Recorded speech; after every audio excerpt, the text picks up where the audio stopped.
Omubiri gw'omugenzi Wameli Anthony guvudde mu ggwanga lya Amerika olunaku olwaleero era gutuuse ku Kisawe ky'ennyonyi Entebe ku ssaawa zibadde mwenda zennyini wabula gibadde Emiranga na biwoobe eri mikwano gye maama we saako n'ab'emikwano baaludde nga awangaala nabo.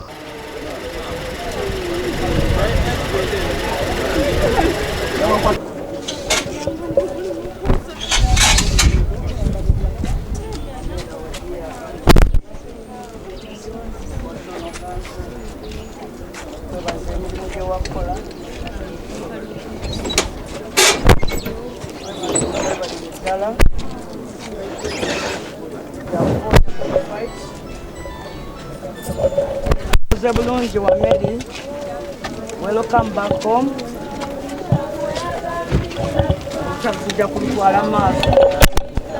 Until we join you also.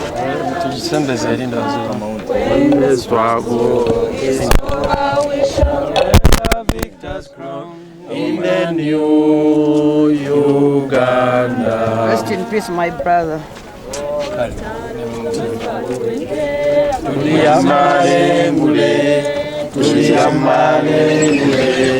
Tuliyamalengule olutalo nga luwedde mu Uganda empya. Tuliyambala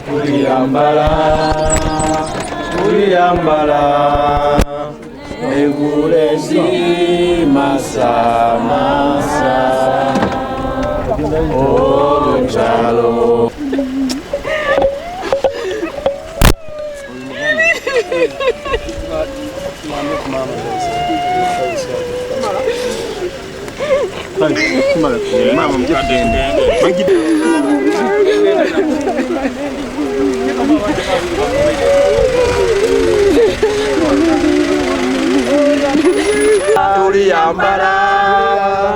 Tuliyambala engule zimasamasa olutalo nga luwedde. Tuliyambala engule tulizimba mu Uganda empya. Tuliyambala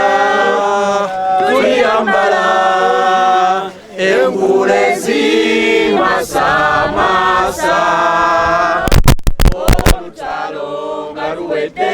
Tuliyambala engule tulizimba mu Uganda empya. Olutalo nga luwedde. Oluvudde awo wayiseewo akabanga akawerako omubiri gwono bagwekebejja ku Kisawe Entebe. Oluvudde awo tutunye mpolampola paka okuyingira ekibuga Kampala era nga ku nguudo kwabadde ayita abantu abadde bakuŋŋaanye bangi nnyo ng'era kireseewo n'akalipagano k'ebidduka. Agenze ku likodi abadde kanso atalya nguzi ayimirira n'omuntu wa bulijjo ayogera alina abantu bonna abawejjere ate ng'omusango abeerawo okuva bwe gwatandika oba olina ssente oba tolina ssente. Tuukidde wano ku ddwaliro ekkulu ery'Emulago asanze ate bannakibiina abakulu ennyo mu kibiina kino ekya NUP baatuuse dde okuli ne Robert Kyagulanyi Ssentamu musenkagale w'ekibiina kino era ng'ono amwaniriza mu bitiibwa.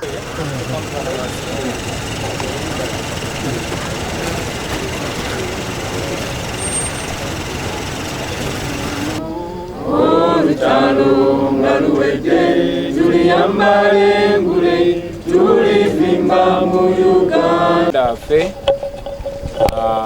Wameli Anthony Yeboa akomezeddwawo olwaleero. Ssaawa zino tubadde tulina kutuukira ku kitebe kyaffe wali Kavule ne twategezeddwa nti alina kusooka mu postmortem. Tetwagadde kayana na poliisi kubanga tuli mu kiseera kya nnaku ate twagala n'okurespectinga family ya Anthony Wameli. So tukkiriza bamutwale bamwekebejje newankubadde baadde bamukozeko da postmortem mu Amerika gye yafiiridde. Enteeka y'abekibiina kya NUP eno yabadde ey'okutwalako omubiri gw'omugenzi ono ku kitebe ky'ekibiina wano e Makerere Kavule wabula tekisobose okusinza ku Robert Kyagulanyi Ssentamu agambye nti embeera okuba nti obudde buyise bungi nnyo mu kkubo n'olwekyo tebasobodde kubanga bafuna okukuba ku liisi evvannyuma ku mubiri gw'omugenzi ono ku kibitebe ky'ekibiina wabula n'agamba nti bakutambulira ku nteekateeka eriwo. Bakole postmortem ng'obudde bukyali at least tufune omukisa Anthony Wameli tumukungubagireko ku kitebe kyaffe ne banne babadde akulembera nabo nga naye wali then ombiri gwe tugutwale makage egayaza gye tunaava gugende mu kyaki ez'enjawulo bamusabire ate gumale gwolekere enamisindwa gye tugenda omuzika ku lunaku lwa Sunday. Naye kubanga tulemeseddwa okumutwala kavule ate ne tutayagala kuteekawo siini yonna tusazeewo tugende maaso n'okusaba kwaffe ku kavule ku kitebe kyaffe era gye tugenda okuva wano tuze wano okurisivinga muganda waffe then tumukwase eddwaliro ly'e Mulago ate wamu ne famire ye wetunamujja enkya. Ayogedde ku birungi enjolo n'abalala byasobodde okukolera ekibiina ne bannayuganda bonna okulwana eddembe ly'obuntu saako n'ebirala. N'olw'ensonga eyo tubategeeza nti okusaba kwaffe kugenda maaso ku kitebe kyaffe wetuva wano gye tulaga tubeeko okwogera okuva eri mikwano gye n'okumusabira okusaba tekujja kulwawo wajja kubaawo n'olumbe olunaakomwa mu makage egayaza. Sigadde ffe nga balooya tumusaaliddwa nnyo, abadde musajja muyivu, musajja mutegeevu, abadde musajja mukwata mpola, omugumiikiriza ate akulembeza Katonda kuba Wameli abadde pasita. Kitalo nnyo ddala okuba ntufiiriddwako Wameli. Nze era abadde namutuuze mu constituency gye ntwala eya Kyaddondo kuba alina amaka egayaza oba abadde n'amaka egayaza. Wameli abadde ayagala nnyo abaana be, abadde ayagala nnyo mukyala we, ali njagala okubeebaza nga famire ye okutuwola Wameli kuba Wameli obudde obusinga abadde abusiba mu lutabaalo n'okutaasa bannayuganda. Emirembe kwawangaalidde tujja gikipingira waggulu naye tufiiriddwa nnyo wadde kituwa okusoomooza ki ekyatutte Wameli kuba yali musajja mulamu jjojjuzi n'afuna okukosebwa mu kaseera mpawukaaga aya Wameli gwe twasiibula nga atambula tumukomezaawo nga tusitula musitule takyassa.